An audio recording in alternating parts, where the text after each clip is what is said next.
जय हिंद दोस्तों, good evening. आशा है आप सभी लोग मस्त और बिंदास होंगे और अपनी पढ़ाई को बहुत ही अच्छे जबरदस्त तरीके से कर रहे होंगे। अपना बहुत ही इंटरेस्टिंग टॉपिक ज्योमेट्री चला है, जो अभी तक लगभग 2 सीटें कंप्लीट कर चुके हैं। 2 सीटों में जितने भी कॉन्सेप्ट थे उनको अपन ने बिल्कुल बेसिक से एडवांस लेवल तक जाना, उन पर किस तरीके से क्वेश्चन क्रिएट हो सकते थे या किस तरीके से क्वेश्चन क्रिएट हुए हैं, ऐसे सभी क्वेश्चनों की प्रैक्टिस कर चुके हैं। तो आप सभी जितने नए व्यूअर्स हैं वो लास्ट सेशन को जरूर देखें, इसके बाद इस सेशन को कंटिन्यू करें। अपनी जो चल रही है वो सीट नंबर 3 चल रही है। सीट नंबर 3 के लगभग अपन 15 क्वेश्चन कंप्लीट कर चुके हैं और उन पर जो भी कॉन्सेप्ट बन सकते थे उनको भी अपन बेसिक से एडवांस लेवल तक प्रैक्टिस कर चुके हैं। आज के जो नए कॉन्सेप्ट हैं और नए क्वेश्चनों की प्रैक्टिस है उसको आज स्टार्ट करेंगे। तो आइए बिना टाइम वेस्ट किए आज के सेशन को स्टार्ट करते हैं। तो जैसे कि मैंने आपको लास्ट सेशन में 2 कॉन्सेप्ट बताए थे जिन पर आज अपन क्वेश्चनों की प्रैक्टिस करेंगे। तो सबसे पहले मैं आपको बता दूं कि वो कॉन्सेप्ट क्या थे। तो मैंने आपको बताया था, यदि आपको कोई ट्रायंगल दिया जाता है और उस ट्रायंगल की साइड से दी जाती है, क्या है, अगर आपको कोई ट्रायंगल दिया जाता है, जैसे आपके सामने ए बी और सी एक ट्रायंगल आ जाता है, बाइटेक्स ए के सामने की भुजा स्मॉल ए, बाइटेक्स बी के सामने की भुजा स्मॉल बी और बाइटेक्स सी के सामने की भुजा स्मॉल सी। तो अगर आपको एक ट्रायंगल दिया जाता है और उसकी वो 3 साइड से दी जाती है, तो मैंने आपको इससे रिलेटेड 2 कॉन्सेप्ट बताए थे, एक तो साइन रूल और एक कोसाइन रूल। तो साइन रूल क्या होता है? साइन रूल कहता है कि किसी ट्रायंगल की जो तीनों भुजाएं होती हैं उनका जो अनुपात होता है उनके अपोजिट एंगल के साइन के रेशियो में होता है। अगर स्टेटमेंट की बात करें तो किस तरीके से हो जाएगा, यदि एंगल ए की बात करें तो एंगल ए के सामने क्या हो जाएगी, साइड ए, तो ए का जो रेशियो होगा वो क्या हो जाएगा, साइन ए, क्या हो जाएगा, ए अपॉन साइन ए। अगर बी की बात करें तो बी क्या हो जाएगा, साइन बी। अगर साइड सी का रेशियो की बात करें तो क्या हो जाएगा, सी अपॉन साइन सी। और ये किसके बराबर होता है, के। के क्या है, यहाँ कांस्टेंट है। कांस्टेंट के की वैल्यू जो होती है वो 2r के बराबर है। 2r क्या है, इसको अपन जब ट्रायंगल के सेंट्रल के बारे में पढ़ेंगे, केंद्रकों के बारे में पढ़ेंगे, तब आपको बहुत डिटेल से बताया जाएगा कि 2r क्या होता है और कैसे निकलता है विद प्रूफ के साथ। ठीक है, अभी आपको इतना स्टेटमेंट याद रखना है। अब मैंने दूसरा कॉन्सेप्ट बताया था कोसाइन रूल वाला, कि यदि आपको किसी कोज में किसी एंगल की वैल्यू डिफाइन करनी है किसी ट्रायंगल के, तो आप कैसे कर सकते हो। जैसे यदि आप एंगल ए की कोज में वैल्यू निकालना चाहो तो क्या हो जाएगा, कोज ए के बराबर में क्या हो जाएगा, जो कोण ए को बनाने वाली भुजा का बात करके उनका क्या कर दो सम। तो कोण ए को बनाने वाली भुजा क्या है, बी और सी, तो क्या हो जाएगा बी स्क्वायर प्लस क्या हो जाएगा सी स्क्वायर और माइनस क्या कर दो उस कोण की जस्ट अपोजिट साइड को, तो क्या हो जाएगा ए स्क्वायर। अपॉन में क्या होता है, जो एंगल को बनाए उन भुजाओं का डबल, तो क्या हो जाएगा बी सी। अगर आप बी के एंगल बी की वैल्यू डिफाइन करना चाहो तो क्या हो जाएगा, कॉज बी के बराबर में क्या हो जाएगा, एक कोण बी को बनाने वाली साइड्स कौन सी है, ए और सी, तो क्या हो जाएगा A square plus C square minus क्या हो जाएगा बी स्क्वायर। अपॉन में क्या आ जाएगा 2ac। अगर आप कॉज सी की वैल्यू को निकालना चाहो तो क्या हो जाएगा, कोण सी को बनाने वाली भुजा क्या है, ए और बी, तो क्या हो जाएगा A square plus B square minus क्या हो जाएगा सी स्क्वायर। अपॉन में क्या हो जाएगा 2ab, क्या हो जाएगा 2ab। तो ये आपके 2 कॉन्सेप्ट मैंने बहुत अच्छे से विद प्रूफ के साथ क्लियर करवाए हैं। आप लास्ट सेशन को यदि इनका प्रूफ जानना चाहते हो कि ये कैसे निकलते हैं तो लास्ट सेशन को जरूर देखें। यहाँ पर आपको ये कॉन्सेप्ट याद रखना है, इसी कॉन्सेप्टों से आपकी आज की क्वेश्चनों की प्रैक्टिस होगी। तो ये तो आपके 2 इंपॉर्टेंट कॉन्सेप्ट इस तरीके से हो जाएंगे। अब मैंने इसके साथ साथ एक कॉन्सेप्ट और बताया था, वो कॉन्सेप्ट क्या था, मैंने आपसे कहा था कि आपको ट्रायंगल का एरिया निकालने के लिए बहुत सारे फॉर्मूले बताए जाएंगे, लेकिन उनमें से एक बहुत इंपॉर्टेंट फॉर्मूला होता है। वो इंपॉर्टेंट फॉर्मूला क्या है कि यदि आपको किसी ट्रायंगल की 2 साइड दी हो और उन दोनों साइडों के द्वारा बने कोण की वैल्यू दी हो, जैसे अगर बात करें, अगर आपको एंगल ए की वैल्यू पता चल जाए और आपको ये एंगल ए को बनाने वाली दोनों साइड की वैल्यू पता चल जाए, तो आप ऐसे ट्रायंगल का क्षेत्रफल कैसे निकालोगे। तो मैंने आपको बताया था कि यदि आप एरिया निकालना चाहो तो कैसे निकलेगा, 1/2, जो एंगल को बनाने वाली भुजा क्या है, बी और सी, तो क्या हो जाएगा 1/2 BC इंटू साइन ए, क्या हो जाएगा BC इंटू साइन ए। अगर मान के चलिए आपको एंगल बी की वैल्यू दी है, तो अगर ट्रायंगल का क्षेत्रफल कैसे निकलेगा, 1/2 क्या हो जाएगा, कोण बी को बनाने वाली भुजाएं क्या हो जाएंगी, ए और सी, तो क्या हो जाएगा ए सी, और क्या हो जाएगा साइन बी, क्या हो जाएगा साइन बी। अगर आपको एंगल सी की वैल्यू दी है, तो एंगल सी को बनाने वाली भुजा क्या है, ए और बी, तो क्या हो जाएगा ट्रायंगल का एरिया 1/2 ए बी साइन सी, क्या हो जाएगा ए बी साइन सी। तो इस तरीके से मैंने आपको 3 कॉन्सेप्ट बहुत अच्छे से क्लियर करवाए थे, और आपको आज की जो प्रैक्टिस है वो इन तीनों एंगल्स की क्या है, इन तीनों कॉन्सेप्टों से प्रैक्टिस करवाई जाएगी कि प्रीवियस ईयर में इन कॉन्सेप्टों से किस तरीके से क्वेश्चन पूछे गए हैं और आगे भी किस तरीके से क्वेश्चन पूछे जा सकते हैं। तो जैसे आज के क्वेश्चन की बात करें तो क्वेश्चन नंबर 16 आपके सामने है, 15वां क्वेश्चन आपके सामने है। क्वेश्चन क्या कहता है कि ट्रायंगल एल में एल एम की जो वैल्यू है वो 8√2 सेंटीमीटर है, एल एन की वैल्यू 17 सेंटीमीटर है, और आपको एक एंगल कोण एल एम एन की जो वैल्यू दी गई वो क्या दी गई है, 135 डिग्री, और आपको जो वैल्यू डिफाइन करनी है वो एम एन की लंबाई ज्ञात करना है, किसमें सेंटीमीटर में। तो सबसे पहले तो उसने क्या दिया है, एक ट्रायंगल दिया है, और ट्रायंगल किस तरीके का है कि उसका एक एंगल क्या है 135 डिग्री। तो आपको ट्रायंगल इस तरीके से बनाना है कि जिसके एक एंगल की वैल्यू क्या हो जाए 135 डिग्री। तो जैसे मान के चलिए आपके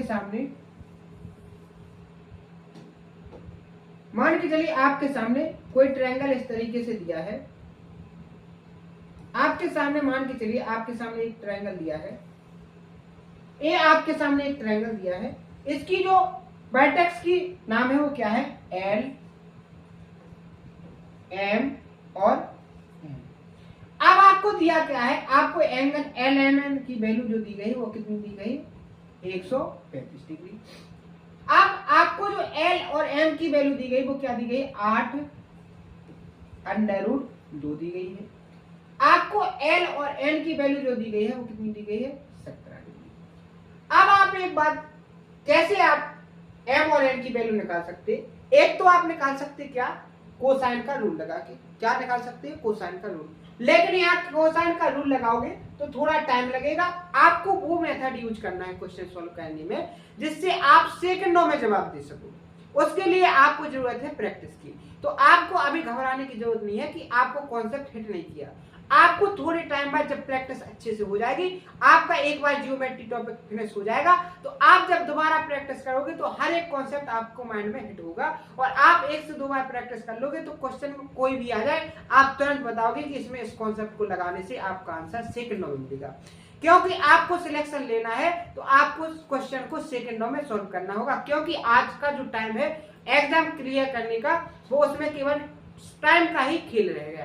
जिसका टाइम मैनेजमेंट अच्छा है वो क्वालिफाई बहुत अच्छे से करता है, उसका स्कोर बहुत अच्छा रहता है। लेकिन जिसका क्वेश्चन सॉल्व करने का टाइम मैनेजमेंट का जो कंसेप्ट है वो क्लियर नहीं है, उससे उसका चाहे वो 100% स्कोर उसको एग्जाम में आता हो लेकिन वो 100% नहीं कर पाएगा, तो उसका जो क्या है स्कोर अच्छा नहीं आएगा और उसको सिलेक्शन नहीं मिल पाएगा।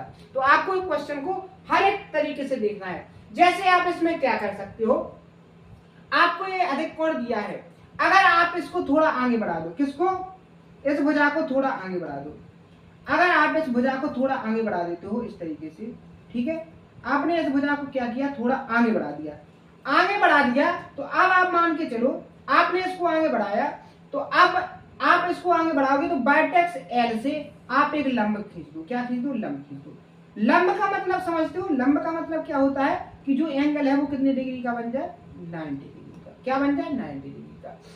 अब देखो, अब आपको क्या क्रिएटिविटी, इतनी क्रिएटिविटी करने के बाद आपको क्या चीज दिखाई देगी, अगर ये सैल रेखा है तो इस पर जो एंगल बनेगा वो कितने का बनेगा, 180 डिग्री का।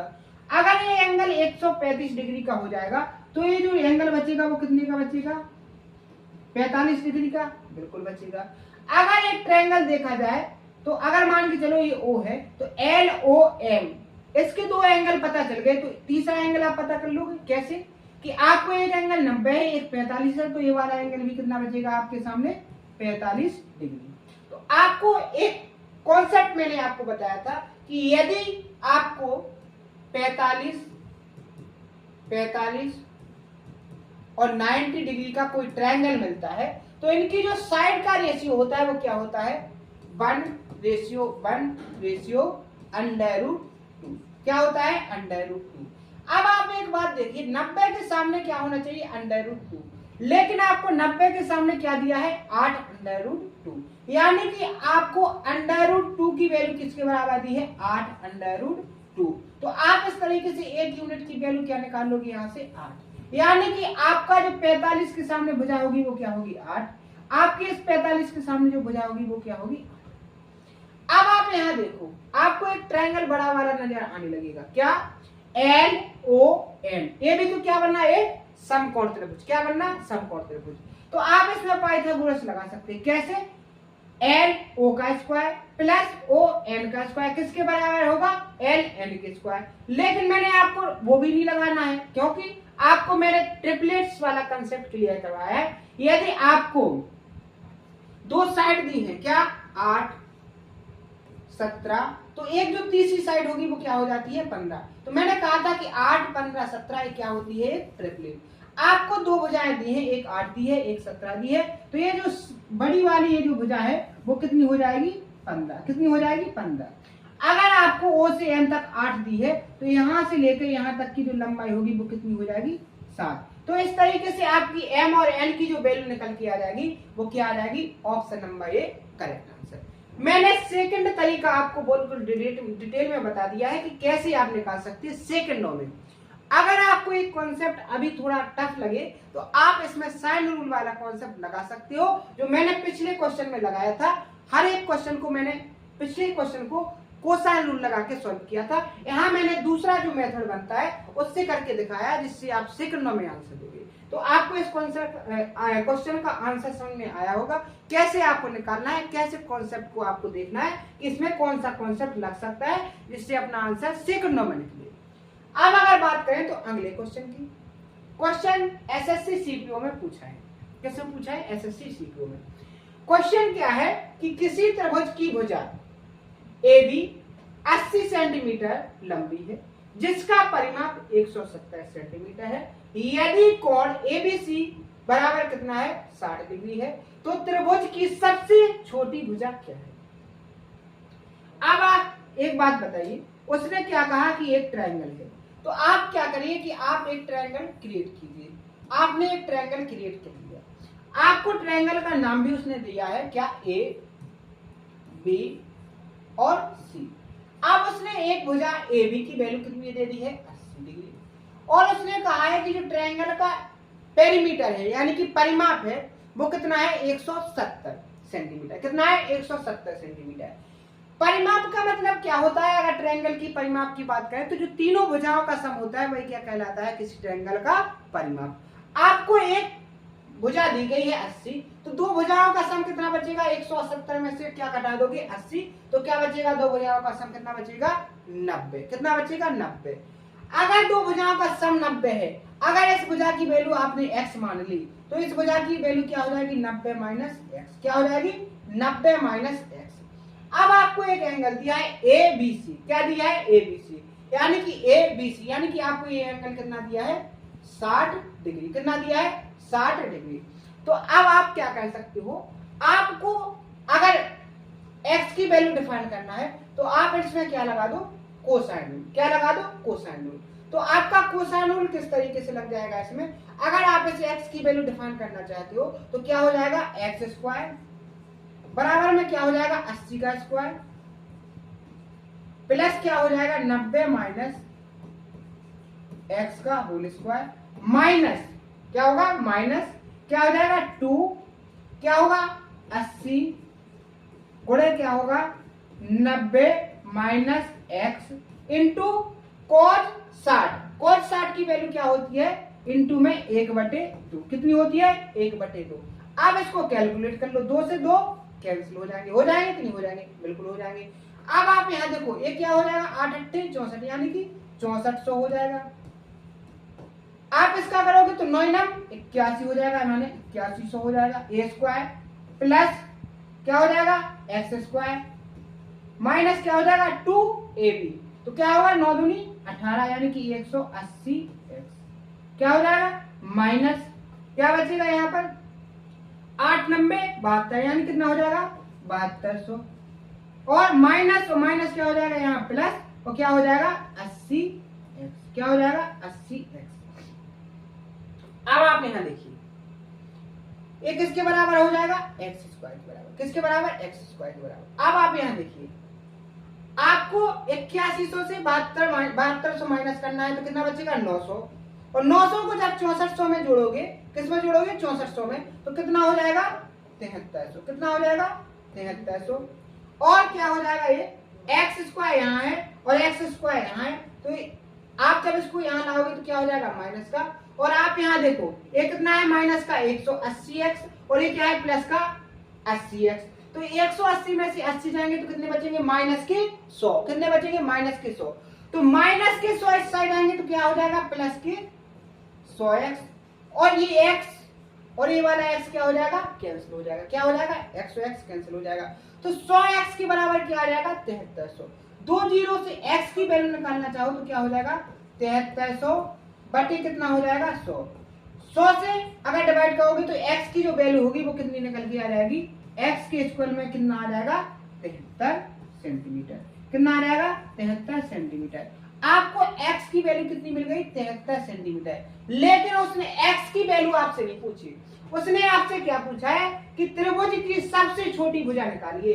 अगर आप 90 से 73 को माइनस करोगे, 73 माइनस क्यों करोगे क्योंकि 90 माइनस x है, आपको x की वैल्यू माइनस करनी है, तो आपके पास कितना निकल के आएगा 17, कितना निकल के आएगा 17, तो आपको तीन भुजाएं मिल गई 80 73 और 17, इसका जो परिमाप होगा वो किसके बराबर हो जाएगा 170 के बराबर। तो इस तरीके से इस त्रिभुज की जो सबसे छोटी भुजा होगी वो क्या हो जाएगी, option number C correct answer 17 हो जाएगा। तो एसएससी सीपीओ का क्वेश्चन है, आप कैलकुलेशन को अगर इसको शॉर्ट में करना चाहते हो तो आप ये जो चीज है इसको इग्नोर करते और डायरेक्ट आप इसको माइंड में कैलकुलेट करके इस लाइन को स्किप करते तो आप सेकंडों में इसका जवाब दोगे। लेकिन अभी मैंने आपको सब चीज इसलिए बता दी कि आपको अभी लगे नहीं कि कौन सी चीज कहां से आ गई, लेकिन जब प्रैक्टिस करोगे तो आपको ये सारी चीजें समझ में आने लगेंगी और आप खुद ऐसे क्वेश्चनों को सेकंडों में सॉल्व करोगे। तो आगे के क्वेश्चन पर चलते हैं, question number 17। Question number 17 SSC CHSL 2023 का है, किसका है 2023 का है। क्वेश्चन को पढ़िए। सबसे पहले क्वेश्चन में क्या कहा गया है कि किसी त्रिभुज में दो बड़ी भुजाओं की लंबाई 15 सेंटीमीटर और 13 सेंटीमीटर है तथा त्रिभुज के कोण किसमें है समांतर श्रेणी में। अब बहुत सारे स्टूडेंट ऐसे होंगे जिनको समांतर श्रेणी नहीं आती होगी, क्या नहीं आती होगी, एपी उसको नहीं आती होगी। तो आपको मैं एक कॉन्सेप्ट बताना चाहता हूं जिसको आप याद रख सकते हो। जब आपको समांतर श्रेणी वाला कॉन्सेप्ट बताया जाएगा तो पूरे डिटेल में पढ़ाया जाएगा कि किस तरीके से इनके कॉन्सेप्ट बनते हैं। तो जो समांतर श्रेणी के जो टर्म्स होते हैं वो कैसे होते हैं, उनके बीच का जो डिफरेंस होता है, जो उनके पद होते हैं उनके पद के बीच का जो डिफरेंस होता है वो कितना होता है, इक्वल होता है। जैसे मान के चलो आपको तीन टर्म्स दे दिए जाए a माइनस बी, क्या हो जाएगा a माइनस बी, या a माइनस बी, और a क्या हो जाएगा a, और एक क्या हो जाएगा a प्लस बी। आपको तीन एंगल्स इस तरीके से दिए जाएंगे। अब जो आप एंगल्स में भी लगा सकते हो, आप साइड में लगा सकते हो, आप समांतर श्रेणी में क्या है एंगल्स।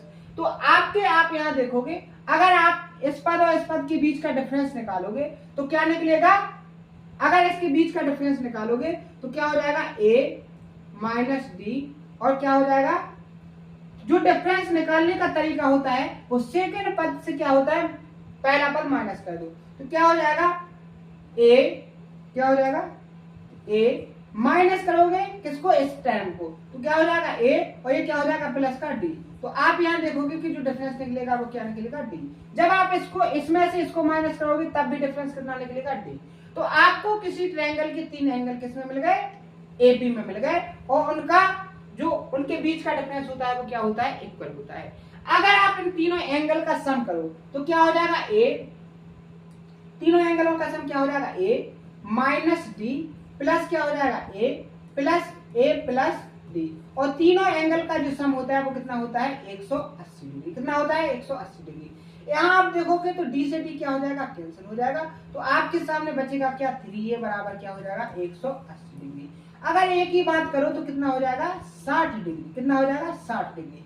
तो आपको एक कॉन्सेप्ट समझ में आ रहा है कि जो इसका मिड वाला एंगल होगा, जो मध्य वाला कोण होगा वो हमेशा कितनी डिग्री का होगा, 60 डिग्री का होगा। और इससे जो पहले वाला एक एंगल की वैल्यू क्या होगी, 60 डिग्री से कम होगी, और एक एंगल की वैल्यू क्या होगी, 60 डिग्री से ज्यादा होगी। अब 60 से कम आप क्या ले सकते हो, 59। अगर आपने इसकी वैल्यू 59 ले ली तो आपको इसकी वैल्यू कितनी लेनी पड़ेगी, 61 लेनी पड़ेगी। तो इस तरीके से आपको एक एंगल क्या लेना है, 60 से ज्यादा, और एक एंगल लेना है क्या, 60 से कम। लेकिन एक चीज आपको बिल्कुल 100% सिक्योर मिलेगी, अगर किसी ट्रायंगल के तीनों एंगल एपी में है तो उसका जो एक एंगल होगा वो 60 डिग्री का होगा। किसका होगा, 60 डिग्री का होगा। एक कॉन्सेप्ट यदि आपको समझ में आ गया कि एक एंगल की वैल्यू कितनी होगी, तो आप देखो अपन सवाल के सॉल्यूशन पर चलते हैं।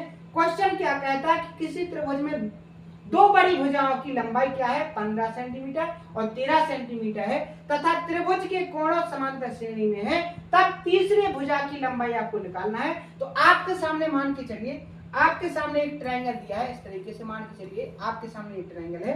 ट्रायंगल के जो वर्टेक्स है वो ए, बी और सी है। अब आपको मान के चलो वर्टेक्स ए वाला एंगल कितने डिग्री का दे दिया उसने, 60 डिग्री का दे दिया। कितने डिग्री का दे दिया, 60 डिग्री का दे दिया। अब मैंने आपसे कहा था कि अगर ये एंगल 60 का हो गया तो मान लो ये 60 से कैसा हो गया, कम का हो गया, और ये एंगल क्या हो गया, 60 से ज्यादा का हो गया। यही कॉन्सेप्ट बनेगा ना। तो अब आप एक बात यहाँ कॉन्सेप्ट को याद रखना है, आपके माइंड में एक चीज हिट होना चाहिए, जो मैंने लास्ट सेशन में आपको बताया था कि बड़े कोण के सामने की भुजा बड़ी और छोटे कोण के सामने की भुजा छोटी। तो आप यहाँ देखोगे कि इन तीनों में से जो बड़ा होगा वो क्या होगा, 60 प्लस वाला होगा। तो इसके सामने सबसे बड़ी भुजा, आपको दो भुजाएं दी हो, उनमें से क्या हो जाएगी, ये 15। अब आप यहाँ देखो, एक 60 माइनस में एक 60 है, तो आपको जो दूसरी भुजा क्या हो जाएगी, 13। जो आपको निकालनी है वो ए वाली भुजा, मान के चलो आपको x की वैल्यू डिफाइन करनी है। किसकी वैल्यू डिफाइन करनी है, x की वैल्यू डिफाइन करनी है। अब आप इसको यहां से हटा सकते हो। ये तो मैंने आपको समझाया था कि यदि आपको एपी का कॉन्सेप्ट क्लियर नहीं है तो इस तरीके से आप किसी एक ट्रायंगल, एक एंगल की वैल्यू डिफाइन कर सकते हो कि 60 डिग्री कैसे होता है, वो मैंने आपको निकाल के बताया। अब आपको जो तीसरी भुजा है उसको डिफाइन करना है, यानी कि आपको x की वैल्यू डिफाइन करनी है। किसकी वैल्यू, x की वैल्यू। तो आप इसमें क्या लगा दो, कोसाइन रूल लगा दो। कोसाइन रूल लगाओगे तो यदि आपके कोसाइन रूल से कैसे निकालोगे इसकी भुजा को, कैसे निकालोगे, आप इसको ऐसे निकाल सकते हो कि आपको कोण 60 के सामने कितनी वैल्यू दी गई है, 13। तो 13 का स्क्वायर किसके बराबर हो जाएगा, 15 का स्क्वायर। क्या किसके स्क्वायर के बराबर, 15 का स्क्वायर, प्लस क्या हो जाएगा, एक्स स्क्वायर। क्या हो जाएगा, एक्स स्क्वायर, माइनस क्या होगा, 2, क्या हो जाएगा 15, गुणे क्या हो जाएगा x, और गुणा में क्या जाएगा cos 60। cos 60 का मान क्या होता है, 1/2। क्या होता है, 1/2। जब आप इसको सॉल्व करोगे, क्या करोगे, इसको सॉल्व करोगे तो यहाँ से 2 से 2 क्या हो जाएगा, कैंसिल हो जाएगा। क्या हो जाएगा, कैंसिल हो जाएगा। अब आप यहाँ देखिए 13 का स्क्वायर क्या होता है, 169। क्या होता है, 169 बराबर 15 का स्क्वायर कितना होता है, 225। कितना होता है, 225, प्लस क्या हो जाएगा एक्स स्क्वायर, माइनस क्या होगा 15x। क्या हो जाएगा 15x, क्या हो जाएगा माइनस 15x। अब आप यहाँ देखिए, आप इस 169 को उस साइड ले जाओगे तो क्या हो जाएगा, 169 जब माइनस के हो जाएंगे तो 225 में से 169 जाएंगे तो कितने बचेंगे, 56। कितने बचेंगे, 56। तो आपके सामने एक इक्वेशन बन जाएगी एक्स स्क्वायर माइनस 15x और माइनस क्या प्लस के कितने बचेंगे, 56, बराबर में क्या हो जाएगा 0। अब इस द्विघात बहुपद को, जो आपके सामने एक इक्वेशन बनी है द्विघात समीकरण, इसको किस तरीके से सॉल्व किया जाता है, इसको जो सॉल्व किया जाता है, ये अलजेब्रा का कॉन्सेप्ट यहाँ लगेगा। अलजेब्रा में जब आपको पढ़ाया जाएगा तो बिल्कुल डिटेल से आप अभी इन चीजों को याद रख सकते हो। कैसे, आपको इस 15 को इस तरीके से तोड़ना है बीच वाले टर्म्स को कि उसका मल्टीप्लाई करने पर कितना आना चाहिए, 56, और जोड़ने पर कितना आना चाहिए, -15। तो आप यहाँ देखोगे अगर आप 8 और 7 का मल्टीप्लाई करते हो तो कितना आता है, 56। लेकिन आपको जो क्या करना है, चाहिए सम चाहिए, वो कितने केस में चाहिए, माइनस में। तो आपको ये दोनों टर्म्स कैसे लेने पड़ेंगे, माइनस के। तो आप इस इक्वेशन को सॉल्व करोगे तो क्या हो जाएगा, एक्स स्क्वायर माइनस में क्या हो जाएगा 8x, माइनस में क्या हो जाएगा 7x, प्लस में कितना हो जाएगा 56, बराबर में क्या हो जाएगा 0। यहाँ क्या हो जाएगा, x कॉमन आ जाएगा, क्या बचेगा x माइनस 8। यहाँ से क्या आ जाएगा, -7 कॉमन आ जाएगा, तो क्या बचेगा x माइनस 7। कितना 8, 8 7 8 56, बराबर में क्या हो जाएगा 0। आप यहाँ देखोगे ये टर्म्स कैसे सेम है तो कॉमन आ जाएंगे, तो x माइनस 8 और इंटू में क्या बचेगा x माइनस 7 के इक्वल टू बचेगा क्या 0। तो एक बार x माइनस 8 बराबर 0 तो x की वैल्यू क्या आ जाएगी, एक तो 8 आ जाएगी, क्या आ जाएगी 8 आ जाएगी, और x की वैल्यू क्या आ जाएगी 7 आ जाएगी। तो इस तरीके से आपको x की दो वैल्यू मिलेंगी, एक तो मिलेगी आपको 8, एक तो मिलेगी आपको 7, क्या मिलेगी। तो इस तरीके से इसका ऑप्शन नंबर क्या हो जाएगा सी करेक्ट आंसर। दोनों वैल्यू कैसी हैं, संभव है, आप दोनों को रखोगे आपकी इक्वेशन कैसी होगी, सेटिस्फाई होगी। अब आप कहोगे कि इसमें सर टाइम लगा है, तो देखो टाइम नहीं लगा है। अगर मान के चलो जब आपका मैथ कंप्लीट हो जाएगा तो आपको जो ये क्वेश्चन इस तरीके से मैंने हर चीज को लिख के बताया, आपको इतना लिखना पड़ेगा। आप इन दोनों चीजों को क्या कर दोगे, स्किप कर दोगे, क्या कर दोगे, स्किप कर दोगे, और माइंड में इस इक्वेशन को क्रिएट कर दोगे। और आपको जब अलजेब्रा के कॉन्सेप्ट क्लियर करवा दिए जाएंगे तो आप इसको डायरेक्ट सॉल्व करोगे। कैसे कि 8 7 56 दोनों नंबर किस में है, माइनस में है, तो उसको प्लस में करने के लिए जब 0 के बराबर करेंगे तो ये दोनों नंबर किस में आ जाएंगे, प्लस में आ जाएंगे, किस में आ जाएंगे, प्लस में आ जाएंगे। तो आप ऐसे क्वेश्चन का आंसर भी कैसे सेकंडों में दे सकते हो। और ये क्वेश्चन 2023 एसएससी सीएचएस में पूछा गया है, और आप ये मान के चलिए आपसे इस क्वेश्चन को, इस कॉन्सेप्ट पर आगे भी क्वेश्चन क्रिएट होने की संभावना है, क्योंकि इसमें 1 से 2 लॉजिक लग रहे हैं, और क्वेश्चन वही क्रिएट होता है जिसमें 1 से 2 लॉजिक आपके लगे। जैसे आपका क्वेश्चन नंबर 17 कंप्लीट हो जाता है, अब चलते हैं अगले क्वेश्चन पर। क्वेश्चन है आरआरबी रेलवे का। हर एक एग्जाम के क्वेश्चन को उठाया है कि कैसे आपसे एग्जाम में क्वेश्चन पूछे जाते हैं, और बिल्कुल लेटेस्ट क्वेश्चन की पेपर के आपके क्वेश्चन उठाए गए हैं। जैसे आपके सामने दिया गया है कि दिए गए चित्र में त्रिभुज का क्षेत्रफल ज्ञात कीजिए। अगर आपको इस ट्रायंगल का क्षेत्रफल ज्ञात करना है तो देखो मैंने आपको यहाँ बताया था कि यदि आपको किसी एंगल की दो साइड दी हो, उस दोनों साइडों के द्वारा बने एंगल की वैल्यू दी गई हो, तो आप ऐसे ट्रायंगल का क्षेत्रफल कैसे निकाल सकते हैं, 1/2 BC sin A निकाल सकते हो। अगर आप इसी कॉन्सेप्ट को आप यहाँ इस क्वेश्चन में लगाओगे, इस क्वेश्चन में आप लगाओगे, तो आपको क्या दिया है, आपको यदि ये दोनों साइडें मिल जाए तो आप इस क्वेश्चन का आंसर सेकंडों में दे दोगे, बिल्कुल दे दोगे। लेकिन आपको पता होना चाहिए, आपको क्या पता होना चाहिए कि आपको x की वैल्यू डिफाइन करनी है। किसकी वैल्यू, x की वैल्यू डिफाइन करनी है, तो आपको कोसाइन रूप से आप इसकी वैल्यू डिफाइन कर सकते हैं। कैसे, एंगल के सामने की भुजा क्या है 21, तो क्या हो जाएगा 21 का स्क्वायर बराबर में क्या हो जाएगा 9 का स्क्वायर, क्या हो जाएगा 9 का स्क्वायर। यहाँ डायरेक्ट लिखते जाओ, इतना लिखने की जरूरत नहीं है, मैंने एक क्वेश्चन में पूरी तरीके से बताया। तो 21 का स्क्वायर कितना हो जाएगा 441 बराबर 9 का स्क्वायर क्या हो जाएगा 81 प्लस क्या हो जाएगा एक्स स्क्वायर माइनस क्या होगा 2 गुणे 9 गुणे एक्स इंटू कॉस 120 का जो वैल्यू होती है वो किस में होती है -1/2। कितनी होती है -1/2। आपको ये वैल्यू याद रखनी है, त्रिकोणमिति में मैं आपको बता दूंगा किस तरीके से। अब जब आप इसको सॉल्व करोगे तो 2 से 2 क्या हो जाएगा कैंसिल हो जाएगा, बिल्कुल हो जाएगा। जब 81 इस साइड जाएंगे तो माइनस के होंगे तो क्या बचेगा 0 बचेगा, 6 बचेगा और 360, टोटल कितने बचेंगे 360। अब आप यहाँ देखो क्या हो जाएगा, यहाँ एक्स स्क्वायर, यहाँ क्या हो जाएगा माइनस और माइनस क्या हो जाएगा प्लस, क्या हो जाएगा 9x, क्या हो जाएगा 9x। अब आप यहाँ देखो, आप 360 को कहाँ ले जाओ इस साइड, तो क्या हो जाएगा x square plus 9x minus क्या हो जाएगा 360 बराबर में क्या बचेगा यहाँ 0। अब वही जो पहले मैंने अभी आपको कॉन्सेप्ट से सॉल्व करवाया था कि आपको इसकी क्या करनी है टुकड़ी करनी है, तो आप यहाँ 360 को आपको जो 9 बीच मिड वाला टर्म से इसके ऐसे टुकड़े करने हैं कि उसके मल्टीप्लाई करने पर कितना आ जाए 360 और जोड़ कर ऐड करने पर क्या आ जाए 9। तो आप यहाँ देखोगे कि 36 गुणे कितने होते हैं, 36 गुणे अगर 10 करते हैं तो कितना आता है 360, कितना आता है 360। अगर आप क्या करो, आप कैसे निकाल सकते हो, अगर इसमें से 2 निकाल लो, क्या निकाल लो 2 निकाल लो, तो देखो क्या बन जाएगा आपका, बन जाएगा क्या, आप 24 और 15 को माइनस करोगे तो क्या बचेगा 9 बच रहा है क्या, हाँ बिल्कुल बच रहा है। और आप 24 और 15 का मल्टीप्लाई करोगे तो कितना बचेगा 360 बन जाएगा, क्या बन जाएगा 360 बन जाएगा। ठीक है, बन जाएगा कि नहीं बन जाएगा, बिल्कुल। तो आप कैसे लिख सकते हो एक्स स्क्वायर प्लस क्या हो जाएगा यहाँ पर 24x। अब देखो 24 किसके होंगे, 24 आपकी किसके होंगे, प्लस के, क्योंकि आपको प्लस में चाहिए, तो प्लस वाली संख्या बड़ी और माइनस वाली संख्या कैसी होनी चाहिए, छोटी। तो आप देखो यहाँ डायरेक्ट ट्रिक होती है कि यदि आपको यहाँ x की वैल्यू डिफाइन करनी है तो आप अगर आपकी दो वैल्यू आई क्या 24 और -15 आई है, तो जो आपकी x की वैल्यू निकलेगी उसके में क्या हो जाएगा, इनके साइन चेंज हो जाएंगे। अगर ये प्लस है तो क्या हो जाएगा माइनस, और ये माइनस है तो क्या हो जाएगा प्लस। अब आपको किसी ट्रायंगल की जो साइड होती है वो माइनस में कभी नहीं होगी, तो इसकी जो ये x 24 है वो क्या हो जाएगी असंभव, आपकी 24 भुजा नहीं हो सकती, तो 15 इसकी साइड क्या हो जाएगी सही।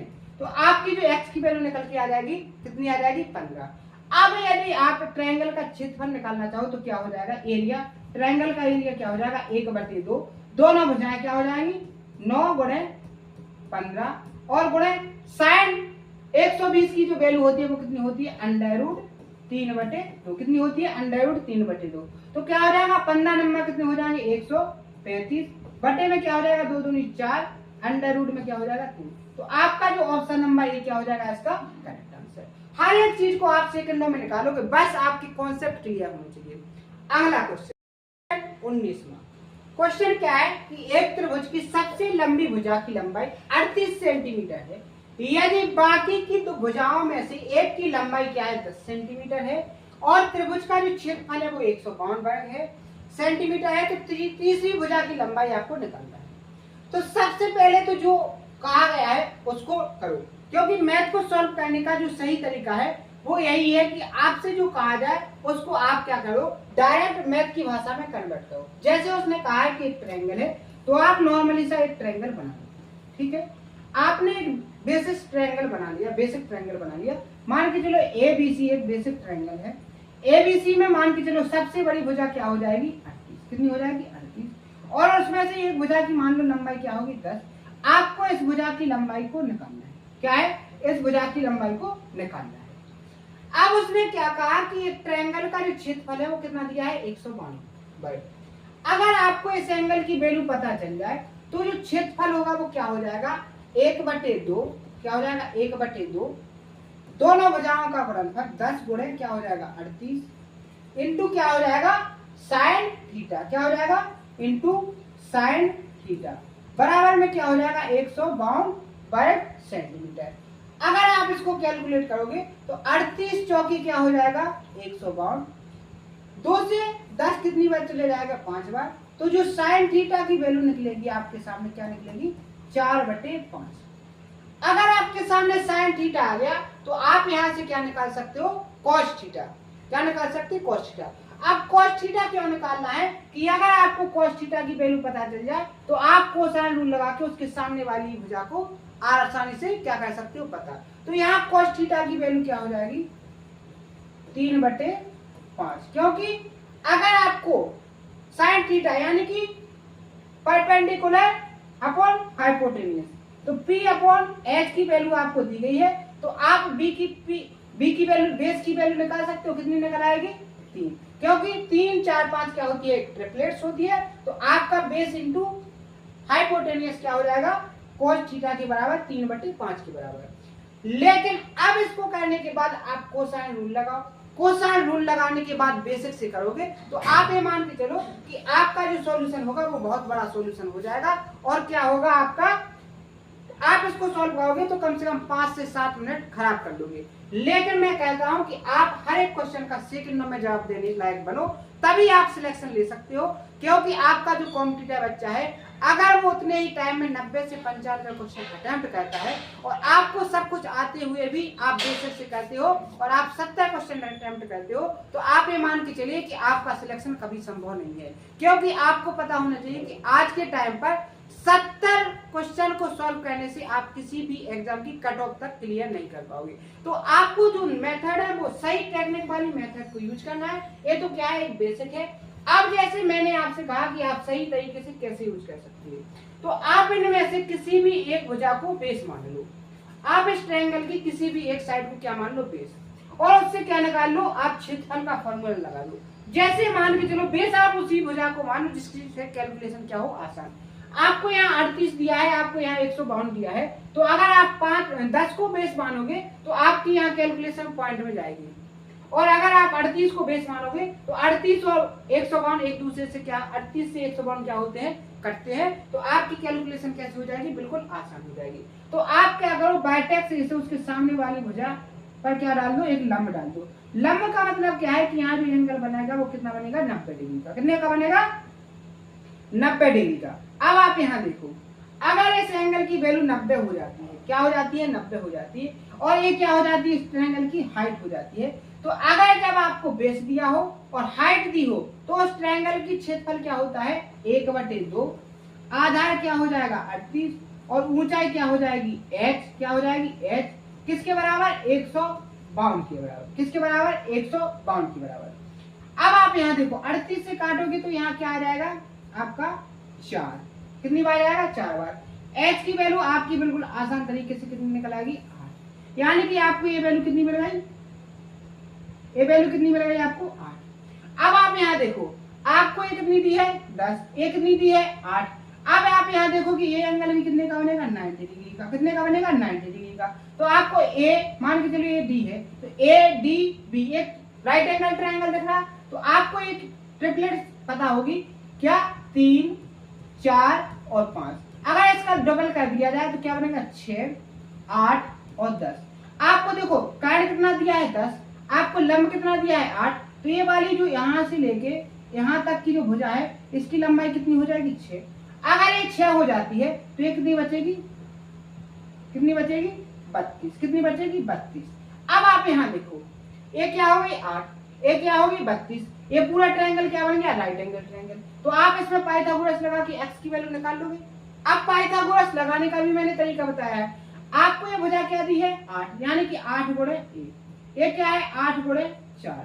तो यहाँ भी क्या आएगा 8, और गुणा में क्या आएगा वो आप निकाल लो। तो आप पाइथागोरस किस पे लगाओ, 1 पर और 4 पर। तो आप क्या करोगे, यहाँ जो इनटू में आएगा वो क्या आ जाएगा, अंडर रूट 4 का स्क्वायर क्या हो जाएगा, 16 प्लस क्या हो जाएगा 1। तो जो x की वैल्यू होगी वो x की वैल्यू क्या हो जाएगी, 8 अंडर रूट 17। कितनी हो जाएगी, 8 अंडर रूट 17 सेंटीमीटर। यानी कि ऑप्शन नंबर क्या हो जाएगा इसका, सी करेक्ट आंसर। क्या हो जाएगा, सी करेक्ट आंसर। और सेकंडों में आप जवाब दोगे, कैसे, सेकंडों में आप जवाब दोगे।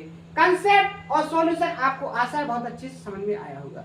अब चलते हैं नेक्स्ट क्वेश्चन, और आज का बिल्कुल आज के सेशन का लास्ट अगला क्वेश्चन, और आज के सेशन का लास्ट क्वेश्चन। इसके बाद अपन अगले सेशन में करेंगे। क्वेश्चन क्या है, क्वेश्चन है कि त्रिभुज की भुजाएं k² प्लस k प्लस 1, एक भुजा आपको ये दी है, दूसरी भुजा क्या है 2k प्लस 1, तीसरी भुजा है क्या है k² माइनस 1। आपको 3 भुजाएं दी गई हैं, लेकिन तीनों भुजाएं ऐसी दी गई हैं कि आप इसको सॉल्यूशन करने में अगर आप बेसिक से करोगे तो बहुत सारा टाइम खराब कर लोगे, 5 से 10 मिनट का टाइम खराब करोगे। लेकिन आपको एक चीज पता होगी कि आपकी जो वैल्यू है, जो साइड्स हैं, वो वेरिएबल पर क्या कर रही है, निर्भर है। तो अगर आप वेरिएबल की कोई वैल्यू मान लो, यानी कि चर की यदि आप कोई वैल्यू पुट कर लो तो आपको तीनों साइड्स पता चल जाएंगी, और उसी के बेस पर आप एंगल पता कर सकते हो। तो सबसे पहले तो उसने क्या कहा कि एक ट्रायंगल है, तो सबसे पहले आप एक ट्रायंगल बना लो। क्या बना लो, एक ट्रायंगल बना लो। आपने एक ट्रायंगल बना लिया इस तरीके से, इसका नाम ए बी और सी हो जाएगा। अब आपको जो वैल्यू रखनी है वो कैसे रखनी है, छोटी वाली। तो कुछ बच्चे कहेंगे कि सर आप 0 रख लो। अगर आप इसको 0 रखोगे तो क्या बचेगी, माइनस में बचेगी, और माइनस में किसी ट्रायंगल की भुजा नहीं हो सकती। इसके बाद कुछ लोग कहेंगे कि इसको 1 रख लो। अगर आप इसको k को 1 रखोगे तो k की यहाँ पे जो तीसरी साइड होगी वो क्या हो जाएगी 0, और किसी भी त्रिभुज की तीसरी साइड एक भुजा 0 नहीं हो सकती। तो अब आप क्या रख सकते हैं, k की वैल्यू किसके बराबर रख सकते हैं, 2k। अगर आप k की वैल्यू 2 रखोगे तो इस भुजा की लंबाई क्या हो जाएगी, 2 दूनी 4 प्लस 2 6 और 1 7। तो एक भुजा की लंबाई क्या हो जाएगी 7। दूसरी भुजा क्या हो जाएगी, 2 दूनी 4 और 1 5। तीसरी भुजा क्या हो जाएगी, 2 दूनी 4 में से एक जाएगा, क्या हो जाएगा 3। कितना बचेगा 3। अब आप इसमें आपको मैंने एक कॉन्सेप्ट बताया था कि बड़ी भुजा के सामने का कोण कैसा होता है, बड़ा होता है, और छोटी भुजा के सामने का कोण कैसा होता है, छोटा। तो आपको इसमें सबसे बड़ी भुजा क्या दिख रही, 7। तो आपको एंगल ए की वैल्यू डिफाइन करनी है। तो आपको cos थीटा कोसाइन वाला रूल लगा के आप सेकंड में पता कर लोगे। अगर आप लगाओगे तो क्या हो जाएगा, cos थीटा के बराबर क्या हो जाएगा, दोनों भुजाओं का वर्ग करो, 5 का वर्ग 25 प्लस क्या हो जाएगा 3 का वर्ग 9, क्या हो जाएगा 9, माइनस क्या हो जाएगा उसके अपोजिट वाली साइड का स्क्वायर यानी कि 49, अपॉन में क्या आएगा 2 × 5 × 3। सॉल्व कराओगे तो cos थीटा के बराबर में क्या बचेगा आपका 25 और 9 कितने हो जाएंगे 34। कितने हो जाएंगे 34। 34 को जब आप किसको माइनस करोगे, जब माइनस किसको करोगे आप 49 को, तो 34 से करोगे तो कितना बचेगा 15 बटे किसमें माइनस में क्या हो जाएगा 5 15 दूनी 30। तो आपका क्या निकलेगा 15 एकम 15 15 दूनी 30, यानी कि cos थीटा बराबर क्या निकला के आएगा आपका -1/2। और आपको पता होगा कि cos थीटा में जो माइनस में वैल्यू होती है वो किसकी होती है 120 डिग्री की। तो थीटा के बराबर क्या आ जाएगा 120 डिग्री। कितना आ जाएगा 120 डिग्री। तो आपका सबसे बड़ी एंगल की वैल्यू कितनी हो जाएगी 120 डिग्री। ऑप्शन नंबर सी इसका क्या हो जाएगा करेक्ट आंसर। तो आज के सेशन में मैंने बहुत सारे कॉन्सेप्ट भी बताए आपको और बहुत सारे क्वेश्चन भी सॉल्व करवाए। तो आशा है आज का सेशन आपको बहुत पसंद आया होगा, और सेशन यदि पसंद आया तो आप इसको कमेंट बॉक्स में जरूर बताएं कि कैसा आपको सेशन लगा। मैंने सबसे पहले तो आपको वो कॉन्सेप्ट बता दिए थे जिस पर आपको क्वेश्चन पूछे जाएंगे या जिस पर आप प्रैक्टिस करोगे। तो आज के सेशन में इतना ही, मिलते हैं नेक्स्ट सेशन में। थैंक यू, धन्यवाद।